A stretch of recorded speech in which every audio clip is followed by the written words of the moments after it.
We're celebrating the beginning of our 20th year, which is quite an accomplishment for a grassroots organization that really has sort of a very loose structure, but the success of this organization has always been there's a core group of people, and if it was not for Annette and Sheila, there would not be an organization. But I'm going to get back to that. We also want to look at get some ideas about the future, because what happens, and that's why we selected our guest speakers today, and thankfully they have come, to really talk about what we should be looking for in the next 20 years. It takes a long time for things to happen in this community. I just wanted to add a little more academic atmosphere to this, and I just want to quote Winston Churchill, who said, "Those that fail to learn history are doomed to repeat it." And in Miami's case, they repeat it, and they repeat it, and repeat it. But I think one of the other aspects of this meeting, which is most important, is to recognize two of our founders, who, truthfully, without Annette and Sheila, it would be no Downtown Bay Forum. And even today, in the meeting that we want to honor them, they had to do a lot of the work. So I think that shows the importance, but it's also having people who are dedicated to make things happen.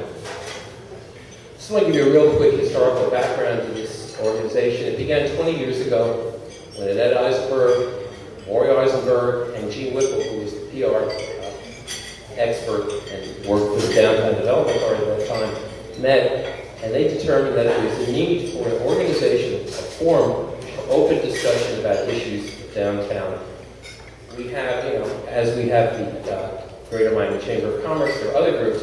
This is a group that costs $30 a year to join, and then it was probably about $20, that would meet monthly to discuss community issues in an open forum, to allow participation and become a marketplace of ideas. Annette recruited a core group of people, Annette and Maury, including Sheila and Cal Zemsky, Don and Dolores Corey, and Vi Jacobson, who for years ran the meetings, the organization.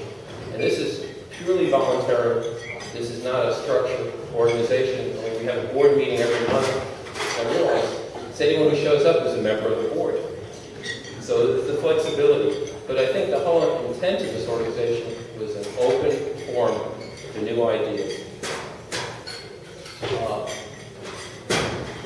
And over the years, the core group has been expanded, other people have joined, but it's been really the work of Annette and Sheila that's kept us together.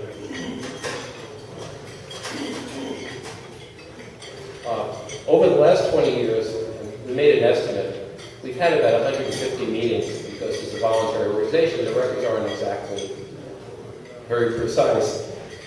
And at that time, we probably had about 400 speakers on an array of topics. And it was very interesting to go back on the agendas. And there's sort of recurring themes in this community, and I think this is sort of, if you look at the history of Miami, let's go back, the same thing. But the things that we talked about, just to give you a real quick idea, was gambling, real estate, tourism, thanks to Bill Trevini here, the port, the airport, charter reform, educational initiatives, the homeless, election financing, immigration, downtown development, corruption and scandal. That was over here. And annual legislative report. Looking at who participated in this, which is sort of interesting, and there are a few people who are on some of these panels on corruption and scandal who ended up being incarcerated. So I think it's sort of an interesting group and array.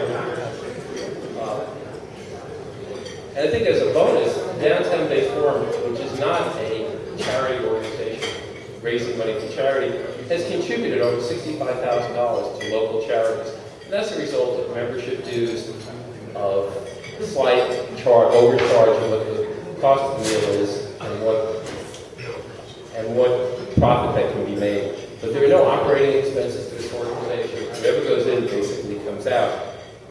But most important, I want to give special thanks to two of our founders, because what makes a great community are people who are dedicated to make things happen, from the public sector and and from the business community, and that's our speakers today. And I think the important thing of a community group, people from the community who do not have an agenda, who are concerned about the betterment of the community. And that has been the key thing for this organization. And Annette and Sheila. I'd like to invite Annette and Sheila just to come up for a minute.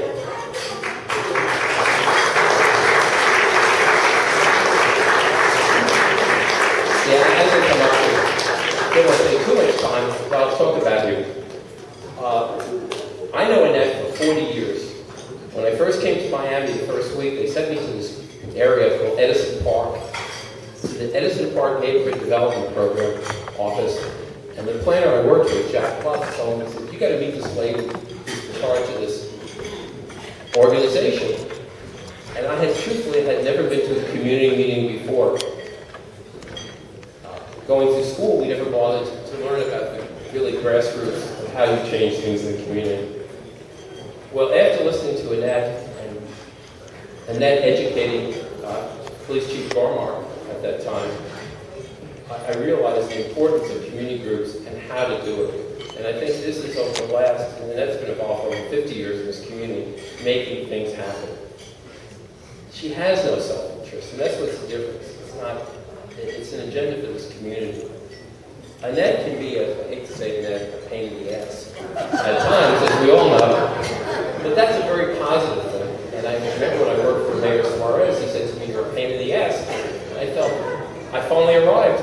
And that taught me the right way.